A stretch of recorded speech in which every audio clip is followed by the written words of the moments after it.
Welcome, everybody, to another episode of GoDaddy Pro Meetups. We are here with Scott Mann to answer all your marketing questions that haven't been answered yet in this month on marketing.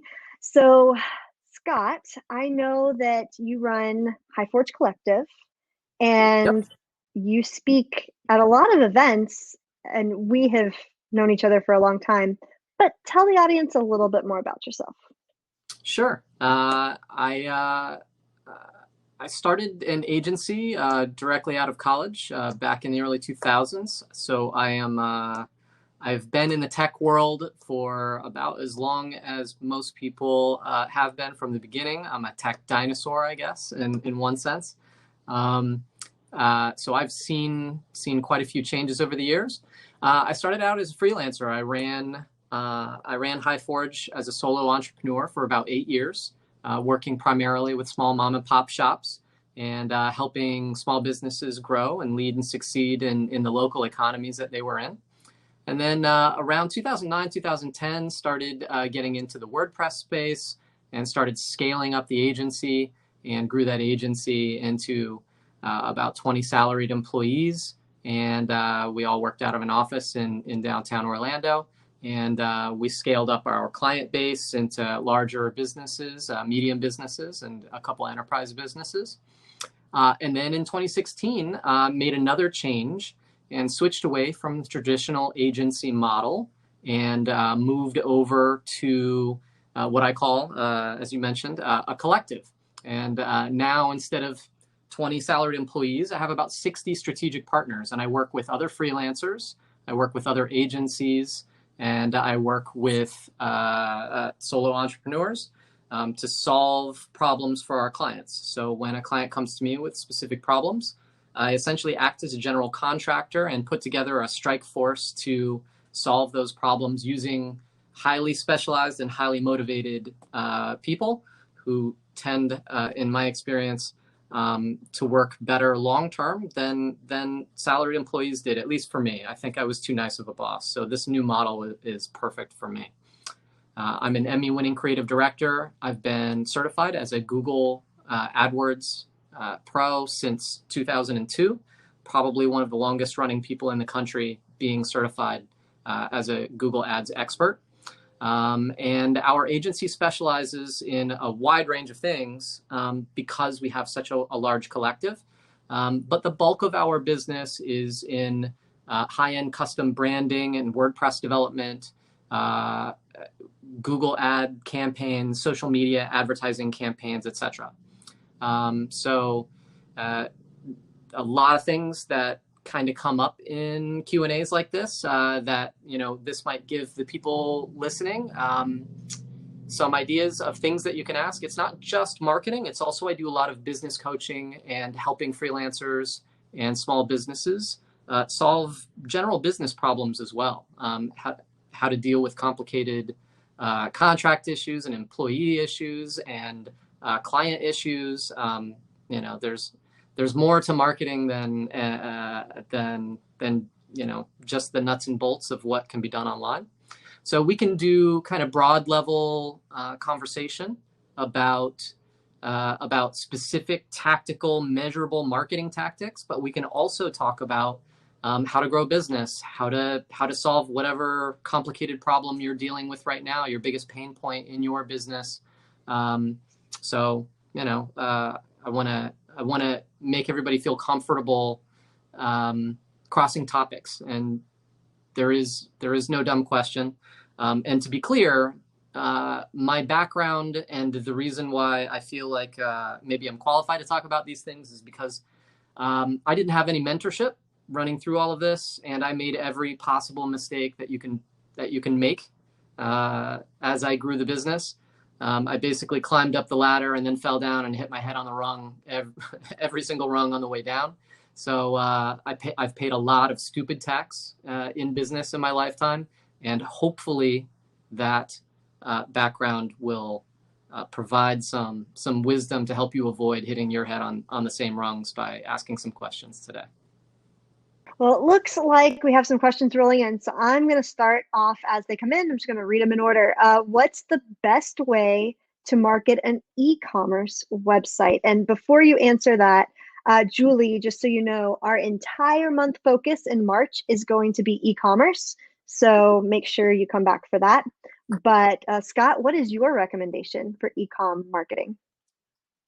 Yeah, so I mean, it's going to be dependent on the products you're selling and the target market that you're trying to reach. So, um, as an example, if you are selling beauty products, then you might test out channels like Pinterest, where you wouldn't, if you were selling truck accessories, for example.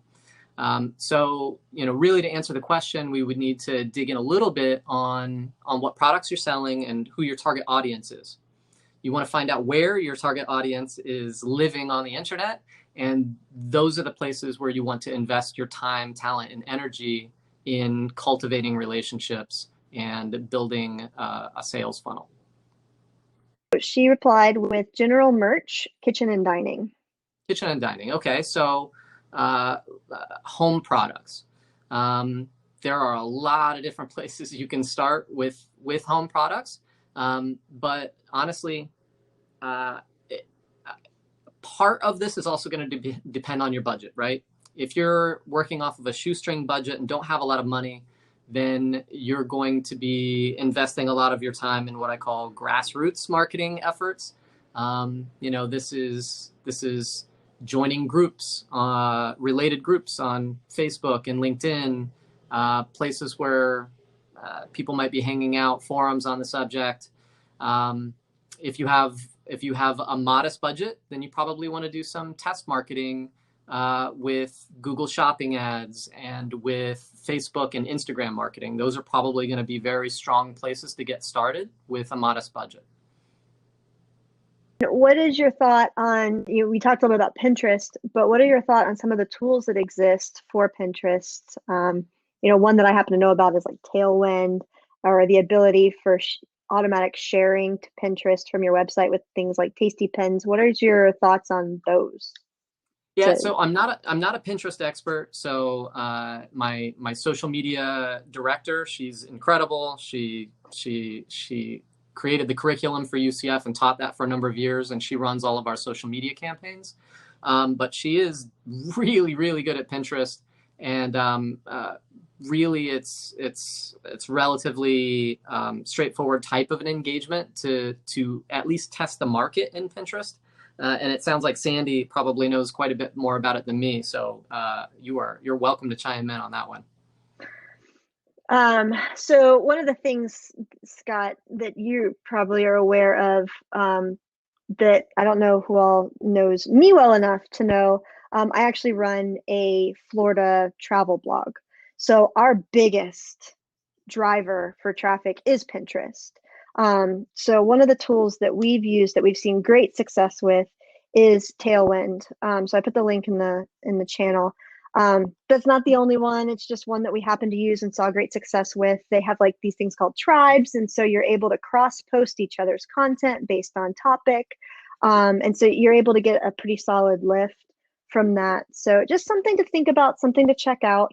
Especially when you're talking kitchen and dining and things, because I know when I'm looking for something new for my kitchen or inside my house, personally, I'm on Pinterest. Typically, you're going to have a higher female, reach with that. But if you're selling things for kitchen and dining, you're probably going to lean more heavy towards that in your market anyway. Yeah, so that's great advice for sure. The next question: what do you recommend for someone who's just entering this field? So what do they mean by this field? So what field are you entering? What are you trying to accomplish? I'm thinking probably digital marketing, but we can give Naomi a chance to pop back in and answer that. We'll come back to that one. Sure. Jean would like to know, what's your preferred credit card merchant service vendor and why? Well, I think we have 2 or 3 different ones set up within our own agency. We do payment processing through QuickBooks. They have exorbitant rates, but it's kind of the nature of the beast. But we've actually kind of offshored a lot of our monthly billing. So we have pretty significant monthly billings, and we were getting hosed by QuickBooks payment processing. So we switched over to a local company called Fat Merchant, and they have a flat rate, $75 a month, and then you pay the lowest interchange rate on the processing beyond that point. And I think we're saving somewhere between $12,000 and $20,000 a year by using Fat Merchant as a payment processor. So looking into flat rate options is really good if you're doing a lot of high volume. Other than that, I would recommend just sticking to the basics, and really it depends on what you're selling and what your technology stack is. So, if you're selling products online, I mean, you can stick with simple ones like like Stripe. I think we've been using I can't remember. It's been a long time since I dug into the payment processing side of things. Just rest assured that I hate every part about that industry, and it is a mess. So. Well, no one can agree on what's fair anymore either. Yeah, so staying on payment processing, we have another payment processing question. Any thoughts on payment processors for nonprofits? I got nothing on that one. I mean, there's really cool plugins out there that might actually have relationships with existing payment processors that might be worth looking into, like GiveWP. It might be a good idea to check with them and see who they use and who they recommend, since they live so deeply in that nonprofit world. And I'm going to throw a link to them in the chat as well. Not only do they have relationships, but they do full webinars on how to pick them. So definitely a good resource for anything nonprofit donation related. Let's see here. Okay, so Naomi's just getting into the marketing field. She's about to finish a certificate and doing schooling, but ready to step out and get some more experience. So any recommendations on kind of taking that first step post-school? Yeah, I would say this, that schools tend to be 6 months to 2 years behind the tech, depending on how up to speed they are with what's going on in the marketplace. But the marketplace is changing so quickly. Curriculum is very, very hard pressed to keep up with things. And so I will say that you have a new teacher as soon as you graduate, and that new teacher is going to be the most important teacher you will ever have in your life, and they will be your teacher for the rest of your life. And that teacher is Google. I think everybody in this field is constantly learning and relearning their job, every 6 months, every 2 months, every couple of years, almost completely from scratch. So many things change so frequently. But as far as your career is concerned, the game is always going to be a combination coming out of the gate. It's going to be a combination of trying to get practical, real world internships, networking. Who do you know? Who knows somebody that can get you an opportunity to go shadow for a couple of days, or work for free, or do whatever it takes to get in the door, to get some agency level experience, or work inside of a company. If there's a specific industry that you're very interested in, try to find a way to work your way into the marketing department of that company. And then the second piece to that is to constantly be trying to find ways to build your own portfolio by working on your own side projects. Your own side projects and having passion for those side projects is going to be one of the most important parts of your continuing development. And if you're always working on something, regardless of what's going on at work or a potential place of work, you're always going to have something to talk about, and you're always going to be learning. And it's going to make you so much more valuable to people who are hiring if they see that you're working on your own stuff, right? Like, so, if you love going to yard sales and or you love stuffed animals or whatever it is, find a way to turn that into some kind of online business that you can market. And it, again, very little costs or almost no costs at all are involved in making a hobby of trying to market your own ideas, right? So those are the two things I would recommend pushing for. I totally agree. The one thing I would add, if that's okay, is that every single open source project has a marketing team. And so you can partner up with members who are in these larger agencies to be found. Because I know sometimes breaking that ice is the hardest thing to do. Yeah, so, that's great. So let's see, I saw another question. What are some tips you can share for automating things like software or services? There is a ton, but it'd probably be better to focus on what are we trying to automate, and then investigating what those, what the options are for automating those things. So, as an example, we had a pain point as an agency where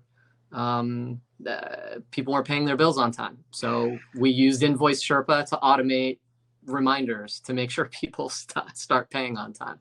But it was a matter of determining what the pain point is and then doing research in the market on the various things to automate said thing. But I'll give you guys an example of a kind of a no-code movement to automate digital marketing that looks very, very interesting. I haven't done a deep dive on it yet, but it looks very low cost and very robust as far as the system is concerned. It's called a high level. Let's see if I can pull up that link. So it's called Go High Level. So it's marketing automation, and it looks like it pretty much is all of the nuts and bolts that you might possibly need to build an entirely fully functional automated marketing system from start to finish at a very low cost. So if you're looking for a place to start with automating digital marketing, that might be a place to look at just as a way to compare against the rest of the solutions on the market. This is really interesting. Now you have me down a rabbit hole. Yeah, it is very interesting. They also have a very robust affiliate marketing platform that I don't get involved in that stuff, but I suspect that there's an opportunity there for people who market to other agencies. That's really cool. Yeah, automation is always something that hasn't really baffled me, but has always been that fine line between your client knowing it's automated and feeling like it's a genuine touch point. And that is a very hard line to walk. What's some advice on not crossing over that bridge into feeling completely automated so your client still feels loved and wanted? Yeah, that's a great point. But I feel like if the communicator who's building the automations is coming from a deep level of empathy in their communication, that it's going to get you 80 to 90% of the way. There's going to be a certain percentage of clients that might need a higher level touch and a higher level of personalization. But I suspect that those people, if they're getting engaged at a higher level, that they're going to break out of the mold of the automation and try to engage with the company they're trying to do business with directly. And I think that's where those opportunities come up. Really, you only get into trouble when you're doing so much volume and you're scaling so fast that you literally just don't have the humans to pick up the phone and deal with a problem or work through, a chat system on your website to, human to human. And in that situation, it's a little bit of chicken egg, whether or not you hire more people or try to build more emotional intelligence into your automation.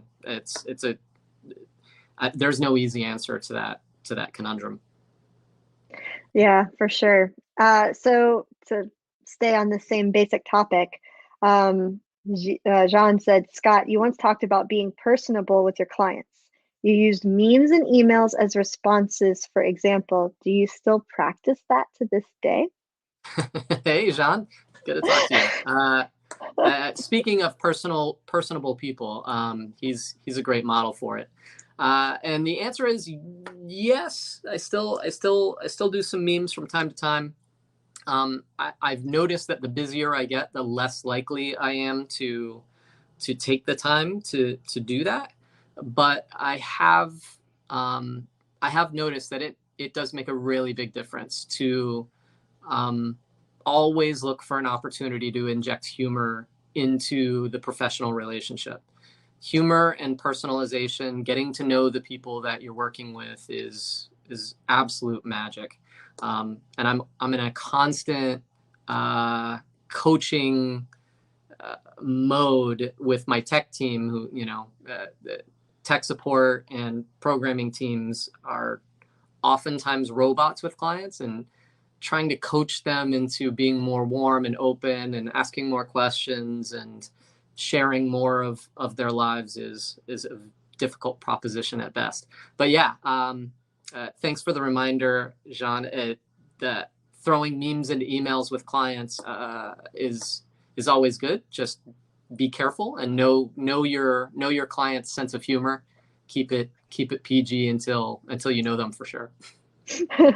Yeah, that's definitely good advice, knowing your client. I mean, I guess that's really true with everything, is really understanding who your client is.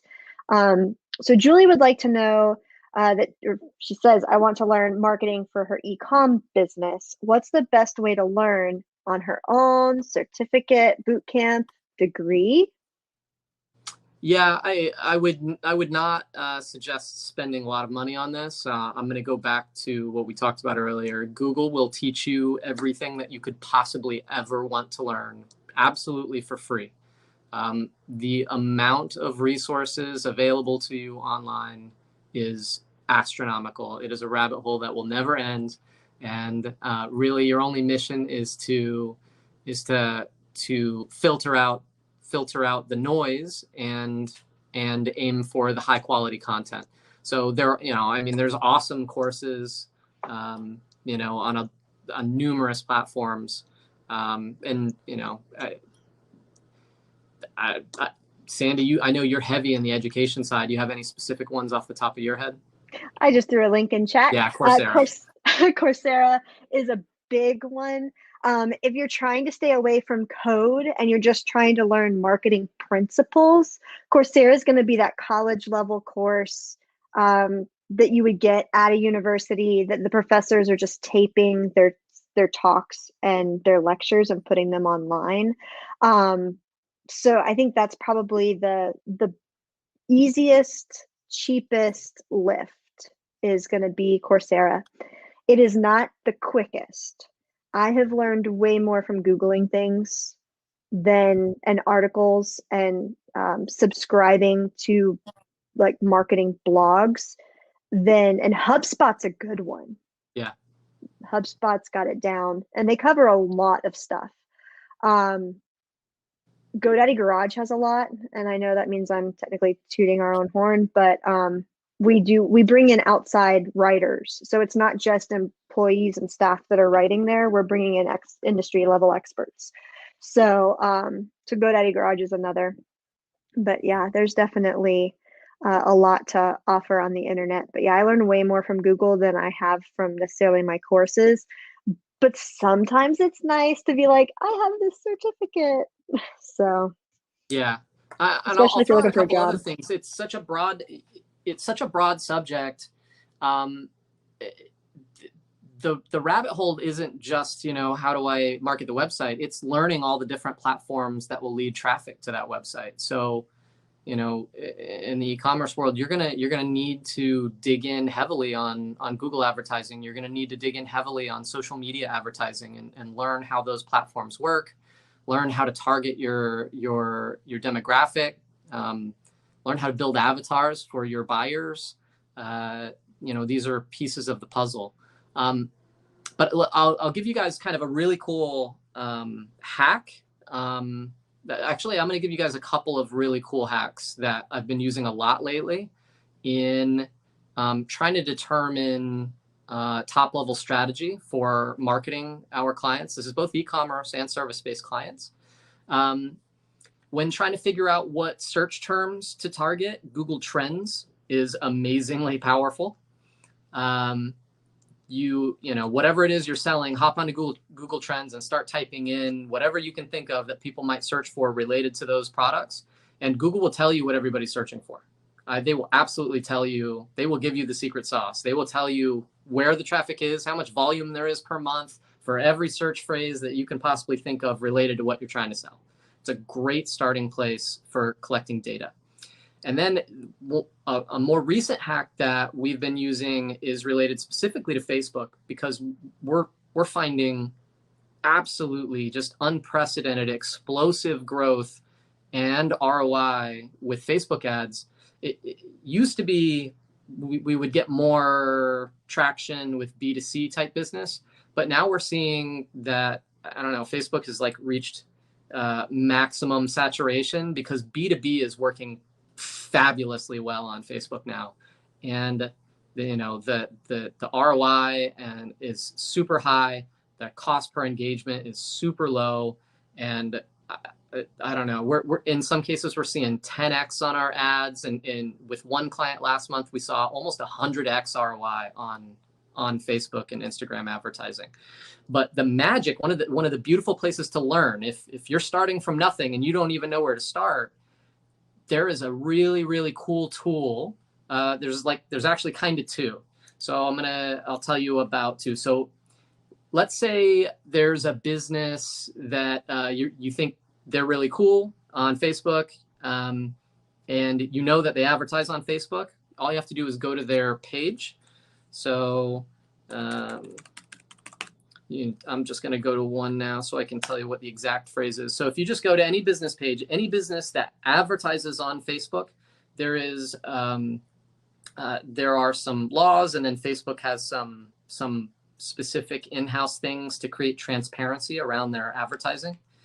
So there is, let's see, I'm trying to find the link to it. So there should be on the left side, when you're on any given page, there should be a little box on the left sidebar that says transparency.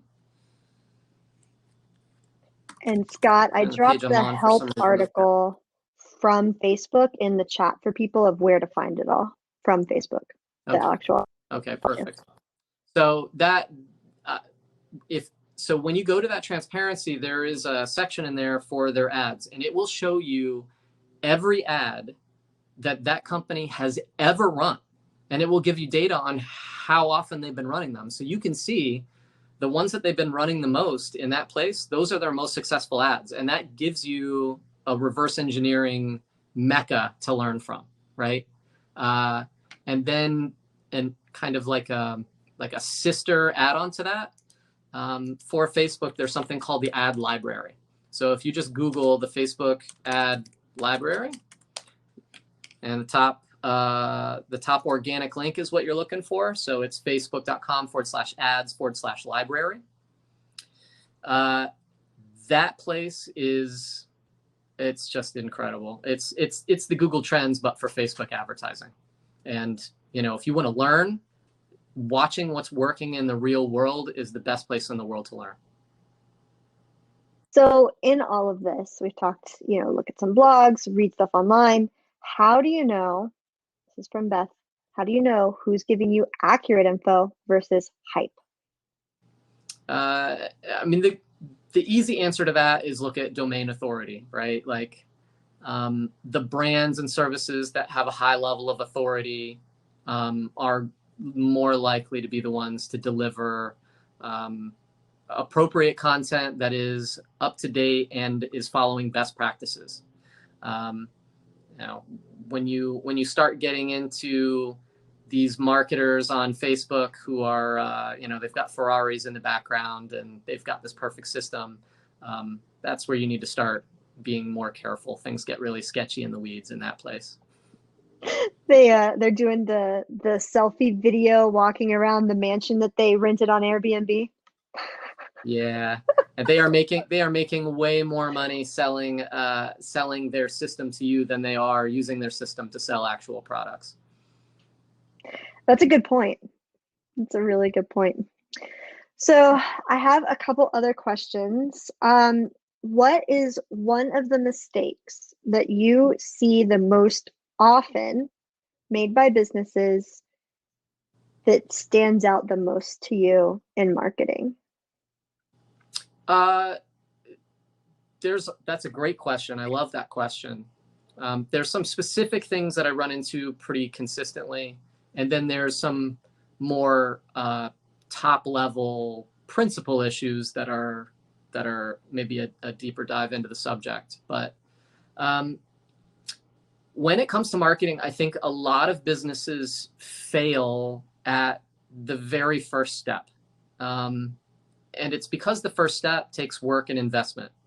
And the first step is determining what your brand is going to be and what your message is going to be. What is the personality? I mean, if you had to make your business or your client's business into a person, what are all of their characteristics? What do they look like? What do they sound like? How do they talk to people? What's their persona? What's their attitude? What's their sense of humor? All of these things kind of are the beginning of creating a consistent conversation with customers. And without determining what the brand guidelines are and what the messaging guidelines are for your company, you are scattershotting. You're putting a blindfold on and you're throwing darts towards a dartboard. So that's something I think is important to invest in. And there are some other exercises that you can use to help kind of fine tune what your goals and your targets are. Things like a SWOT analysis. And there's kind of a new system that's been going around lately. I'll have to look up the name, but I know the local chambers of commerce and a couple of other networking organizations in the area have really been pushing a new form of kind of business planning, but it drastically simplifies business planning, basically. I'll try and come up with what that's called here in a bit. So those are kind of broad level things, but more specifically, the most common issue I see, because I run a lot of Google Ads campaigns, is that clients are hiring the wrong help. They don't know who's good and who's bad. They don't know who has experience and who doesn't. And they're coming to the table saying, hey, I tried this myself and it didn't work. So I don't want to do that. I want to try something else. Right. And the answer is if you've tried something and failed, but you didn't have somebody who was deeply experienced at that thing, managing the thing, that's more likely the reason for failure, not because the channel itself is not a good channel for your business. So, examples of this are, hey, I spent $1,000 on Google Ads and didn't get a single lead.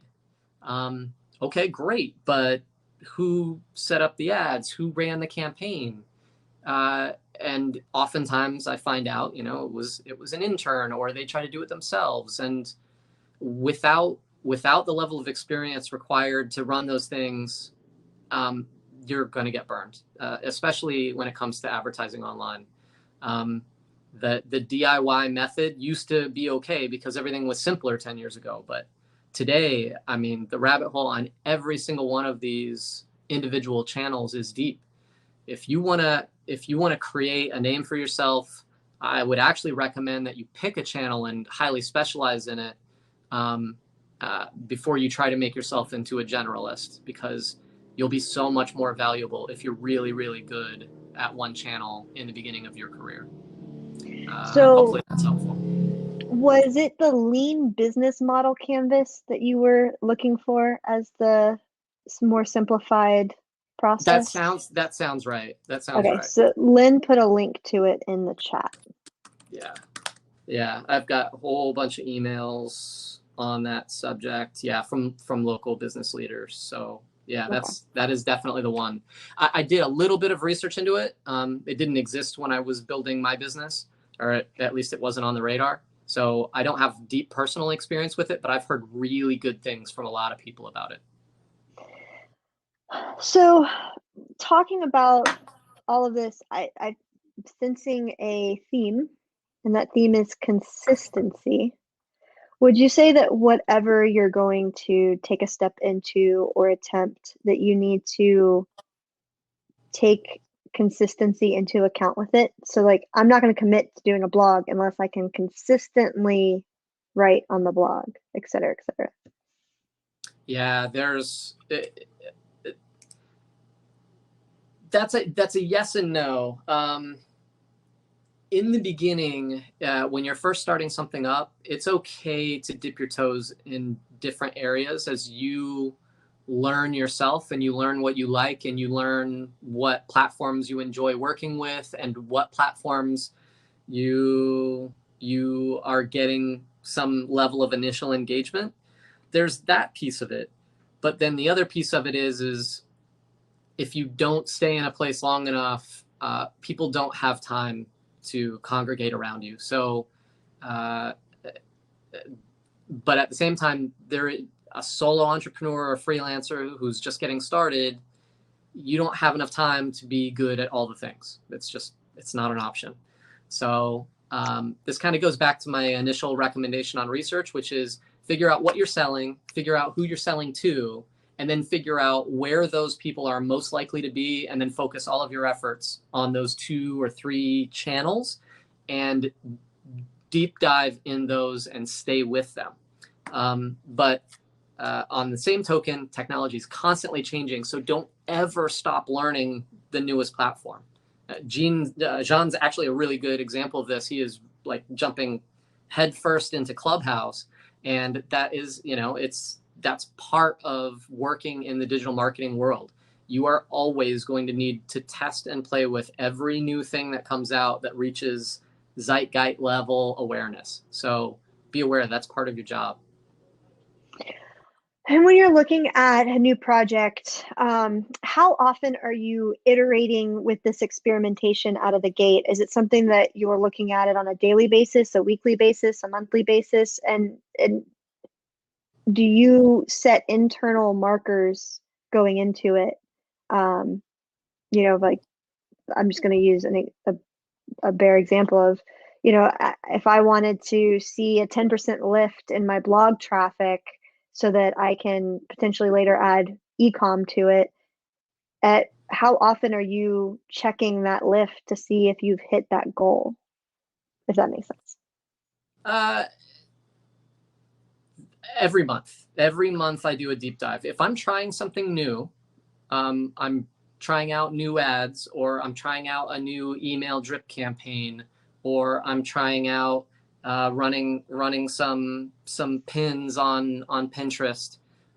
Whatever the initiative that I'm doing is, whatever new thing I'm testing. Again, when you're starting out, I actually when I'm selling to clients, and this is perhaps helpful as well for people to think about it this way. When I'm setting expectations in engaging with a client for the first time, I am not selling them a marketing campaign. I am selling them a market test.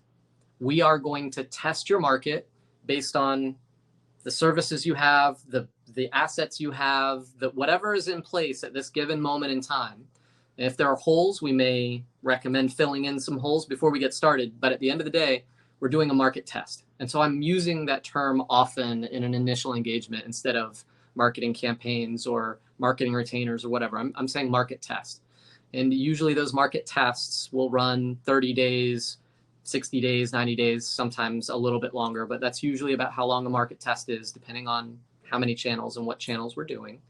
But in the first couple of weeks, I am checking sometimes daily, sometimes weekly. It just depends on how much data we're getting, how big the budget is, and how much data we're getting, right? If the budget's really small and it's trickle, I'll check it once or twice a week.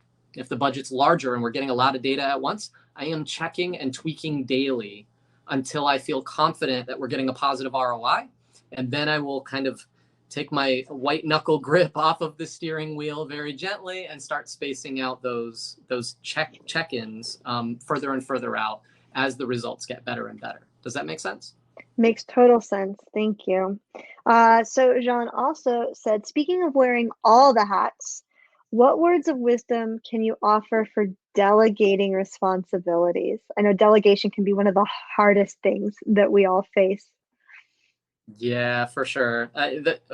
One of the hardest things I ever did in my business was making my first hire and allowing somebody to take over something that I had been doing myself for years. It was very difficult. And when it's your business, you're going to care about that thing more than anybody you hire. 95% of the time, no one's going to care as much as you. So it makes it that much more difficult to cede control.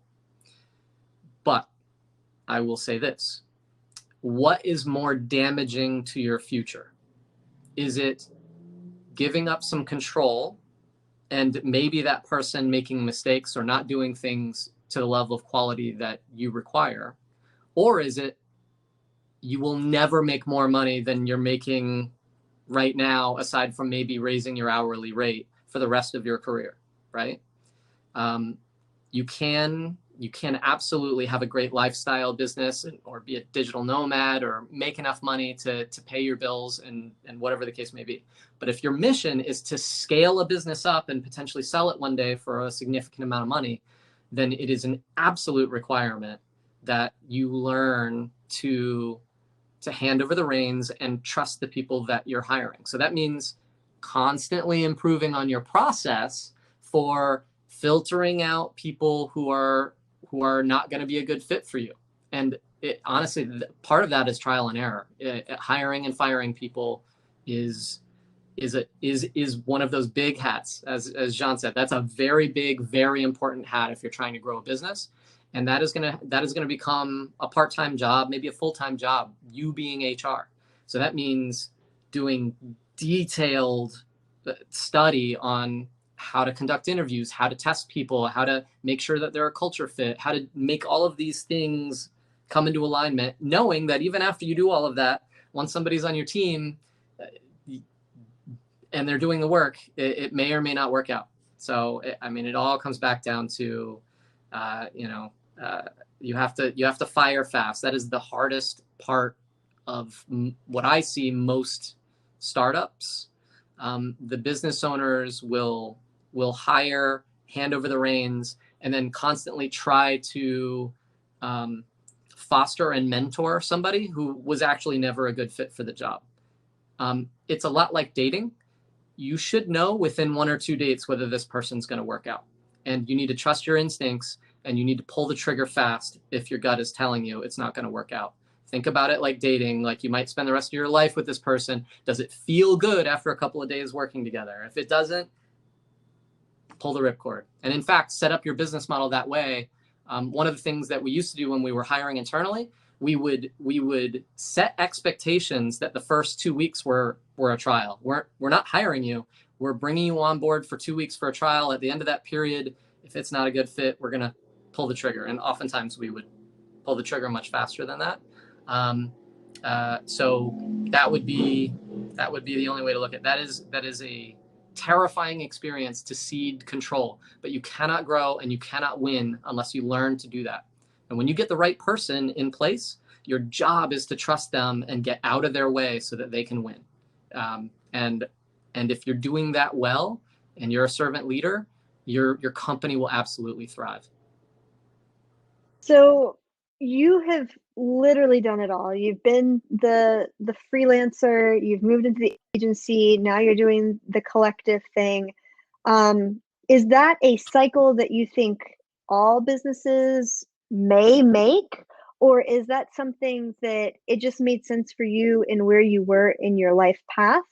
And what's the benefit to choosing kind of each stage in there?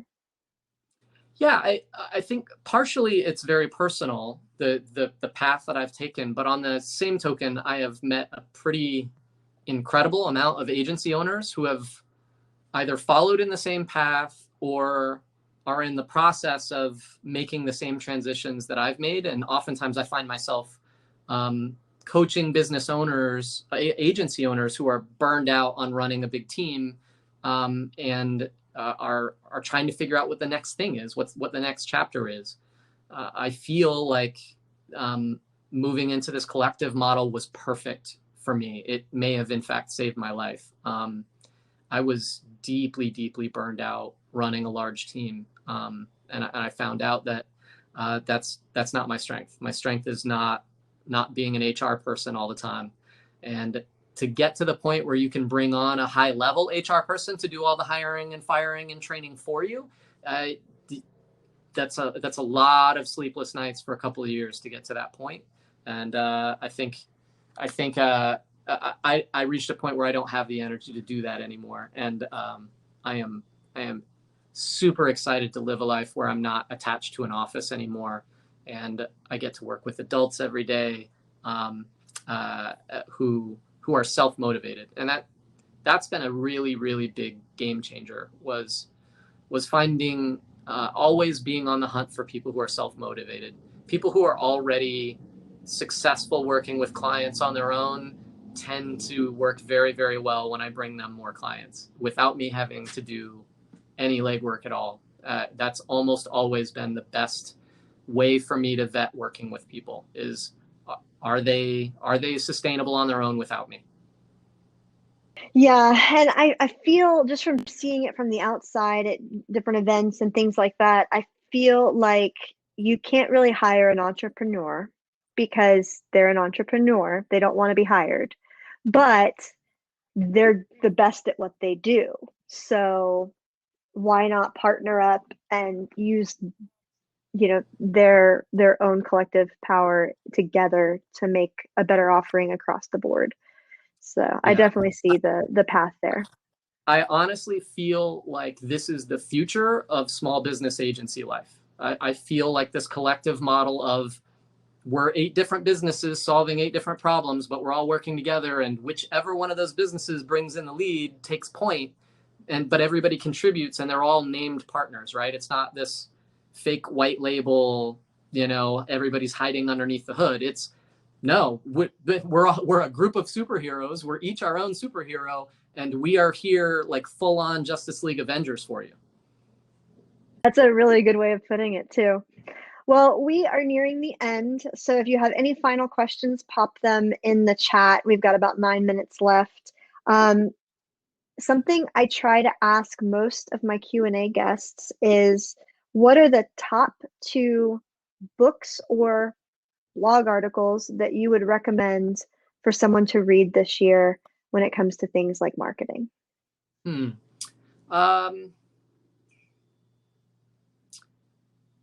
There's a couple that come to mind.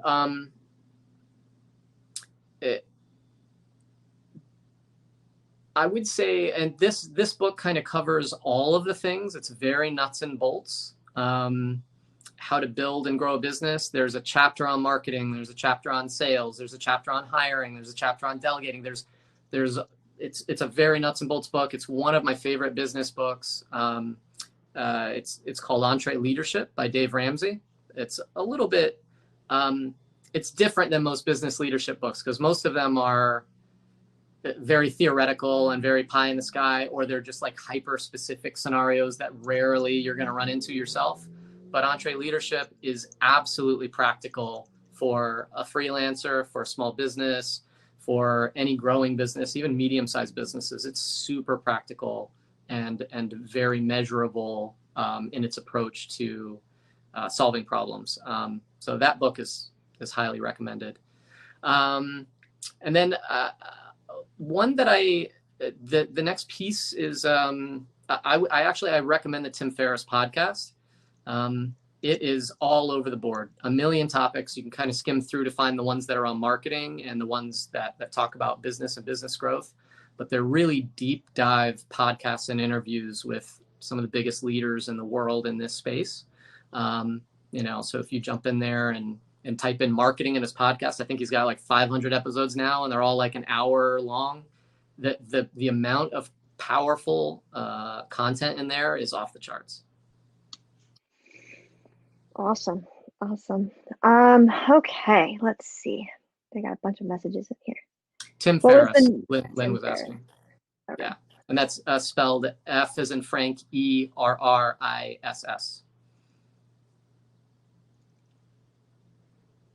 Okay. At least I think it is. Yeah. Yeah. He was the author of 4 Hour Workweek, right? Yep, he was. That's kind of what he's famous for, but he has done quite a bit more. There's another book that he produced. I think it's his most recent one, called Tools of Titans, and it's pretty incredible too. Super practical, super powerful, and from all the thought leaders in the world. Oh, you've got everyone throwing links in. This is great. I love it. It's taking some of my job away from me. Okay, so as we're wrapping up, what are 1 or 2 of the marketing tools that you have found the most value in? Yeah, I would say, actually, I think I got this recommendation from you and Chris a while back. I think I got it from Chris. A company called Agency Analytics is one of my favorite tools. It allows a solopreneur or a startup to have a hyper professional dashboard set up for your clients with all their data all in one place, and it takes like 10 minutes to set up. It's just flipping incredible. I love that. And totally white labeled. Yeah, totally white labeled. Your own logo and all the reports, all that good jazz. That's a really good one. And honestly, just Google ads and Facebook ads. Those, I mean, running those right is just magic. I mean, so much power. And when it comes to e-commerce, obviously the product listing ads, Google Shopping is super powerful for e-commerce as well. Doing a deep dive into that, learning how that system works, testing it out on your own products if you've never done it before, just so you can see how it works and see the magic behind it. That's a very powerful tool. Awesome. Well, I want to thank you so much for all of your time today. I know you're a very, very busy individual. So thank you so much for stopping in. Is there anything else you would like to leave us with today? Yeah, sure. I do a lot of free business coaching. So if you're just getting started, or if you're running into any pain points with clients, again, there's no ask, there's no cost related to this, but I'm happy to jump on a Zoom call. Obviously, my schedule's a little tight, but as long as we're scheduling out in advance, I'm happy to jump on a Zoom call with anybody. Just send me an email, scott@highforge.com. I'm going to put that in the chat too. Well, thank you. Perfect. Thank you so much, Scott. And with that, that is it for today. Thank you all so much for joining us and putting up with all of this madness. Hopefully some of this is practical and useful for you today. Awesome. Thank you.